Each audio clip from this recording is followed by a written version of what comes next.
जय जगन्नाथ। आजिर विषय माँ बाटमंगलांक रहस्य।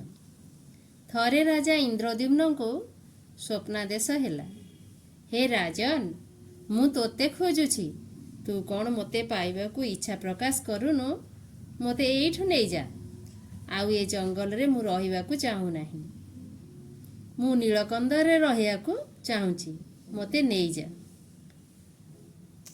हठात अवंती नरेश राजा इंद्रद्युम्न को निद भांगीगला।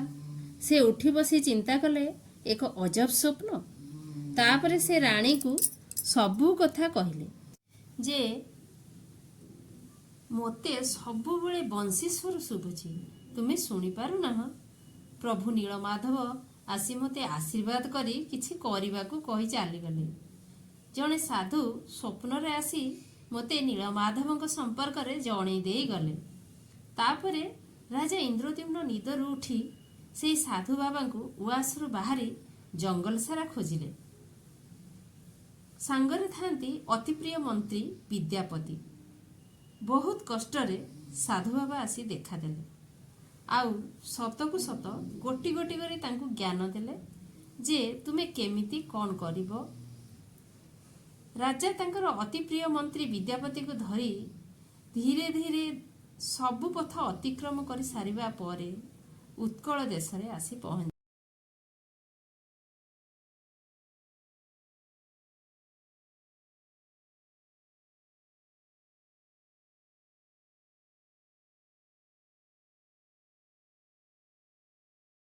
कारण राजा इंद्रद्युम्न सुदूर अवंती नगरी बाहरी थकी पड़ुथांती।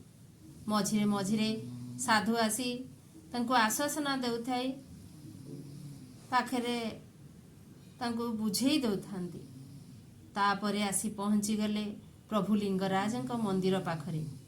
साधु बाबा सब गोटी गोटी करी मंदिर मान चिनाई देउथांती। कारण एकाम्र क्षेत्र, अष्टशंभु एवं अन्यान्य शिवलिंग सबु उत्कलवासींकर आराध्य। तेणु महाराज इंद्रद्युम्नकर नीलमाधव को दर्शन पूर्वर शिवलिंग मान को दर्शन करने प्रधान कर्तव्य बोली साधु बुझेई देले। राजा इंद्रद्युम्न प्रभु लिंगराजन को दर्शन करथिबा समय रे स्वयं लिंगराज आसी तांको देखा देले और तांको मनरे थिबा अड़ुआ सूता को परिष्कार करदेले एवं पाखरे थिबा साधु बाबा स्वयं नारद बोली मध्य जणई देले। परे नारदंकर सहित से कपोत महादेव बेलेश्वर को दर्शन कराई देले एवं एई मंदिर रे किंवदंती कथा मध्य वर्णना कले। परिशेष रे कहले, हे राजा इंद्रद्युम्न, मो काम एठु सरीगला। तुमे आउ विद्यापति वर्तमान उत्कल द्वीप रे थिबा उत्कल राजा को देखा करिबो ओ तांको सहित सबु कथा जणाई देब। एतक कही नारद अंतर्धान होई गले। राजा इंद्रद्युम्न ओ विद्यापति रास्ता खोजु थांती। हठात जंगल मध्यरे से रास्ता भूली गले। बड़ विचलित होई गले। नारदन को जेते खोजिले मध्य से पथ देखाइबा को आसिले नाही। आजि परी से समय रे रास्ता ठीक नथिला। जंगल मध्यरे तांकू राति होई गला। राजा एक गछ मूल रे सोई पड़ले। हठात मध्यरात्रि रे एक स्वप्न देखी उठी पड़िले। भयरे तांको सर्वांगरु गम गम होई झाड़ बोही जाउथाए। ए कि विचित्र स्वप्न! बुढ़ी जनक किए? से कौन कहवाकू चाहती? एमिति भाबुथिबा समय रे जणे बुढ़ी आसी पहुँचिले। से आश्वासन दे कहले, भय करुछु कि रे पुओ? मु माँ बन देवी। तू श्रीक्षेत्र को जीवा पई चाहूचु? आस, मु तोते रास्ता देखाई देवी। राजा इंद्रद्युम्न और विद्यापति बुढ़ीर पछे पछे जाउथांती।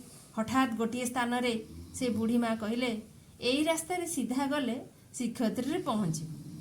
ए कथा कही से अंतर्धान होई गले। इंद्रद्युम्न जेते खोजिले मध्य तांको पाइले नाही एवं परिशेष रे से आसी उत्कल राजांक पाखरे पहुँचिले। पाटरे देखाई आनिथिबा सेई बनदेवी आउ केही नहंती, से हेउछंती स्वयं बाटमंगला। असमय रे समस्त को बाट देखाउथारु से बाटमंगला नाम रे नामित होइछंती। आपण माने भुवनेश्वर पुरी को जीवा पथरे अर्थात पुरी को ପୁରୀଠାରୁ 2 କିଲୋମିଟର ଦୂର ପଛରେ ବାଁ ପଟରେ ଏକ ମନ୍ଦିର ଅଛି। ତାହା ବାଟମଙ୍ଗଳା ନାମରେ ପ୍ରସିଦ୍ଧ। ଆପଣ ଯାହା ମାନସିକ କରିବେ ମା ତାକୁ ପାଇବା ପାଇଁ ବାଟ ଦେଖାଇଦେବେ। ମା ହେଉଛନ୍ତି ପରମ ବୈଷ୍ଣବୀ। ଦୁଃଖରେ ଯିଏ ହାତ ପତାଇ ବା କାନି ପତାଇ ମାଗିଦେବ ମା ତାକୁ ସର୍ବସ୍ୱ ଅଜାଡ଼ି ଦେବେ। ତେଣୁ ସ୍କନ୍ଦ